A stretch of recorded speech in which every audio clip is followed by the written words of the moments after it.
Lepas dari kandang, kerbau di Tanah Toraja masuk warung bakso. Seekor kerbau yang diduga keluar dari kandang lalu lalang dan nyaris menyeruduk sejumlah pengendara di jalur Trans Sulawesi Poros Kabupaten Tanah Toraja dengan Kabupaten Nrekang, Sulawesi Selatan. Kejadian ini menghebohkan warga hingga viral di media sosial. Sang pemilik mencoba mengejar kerbaunya dengan menggunakan motor sambil membawa tali. Kerbau yang mengamuk di tengah padatnya lalu lintas sontak membuat warga kaget dan lari berhamburan. Dalam video yang beredar tersebut, nampak kerbau terhalang dengan mobil sehingga berbelok arah dan masuk di sebuah warung bakso. Setelah lari sejauh kurang lebih 5 km, sejumlah warga berusaha menjegal kerbau tersebut. Namun usaha itu tak membuahkan hasil dan justru membuat kerbau lari dan mengamuk di dalam sebuah warung bakso. Kejadian ini membuat pengunjung yang tengah menikmati bakso lari berhamburan menyelamatkan diri. Menurut pemilik warung bakso, Tukijan mengatakan kerbau tersebut tiba-tiba berhenti di depan dan masuk di dalam warung.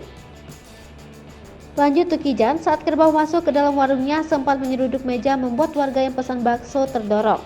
Menurut Tukijan, kedatangan kerbau ke warungnya tersebut membuat kerusakan ringan pada meja dan dinding. Kerbau yang mengamuk tersebut kabur dari arah Kecamatan Mengkende, Kabupaten Tanah Toraja, Sulawesi Selatan sejauh 5 km menuju kota Makale. Meskipun masuk warung bakso dan menyeruduk, kerbau hitam yang biasa disebut pudu oleh warga Toraja tak menelan korban jiwa. Namun kejadian ini membuat sejumlah warga heboh dan panik menyelamatkan diri.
Hai pemirsa Sri Popo TV, jangan lupa komen, like, dan subscribe, serta tonton terus berita-berita terupdate lainnya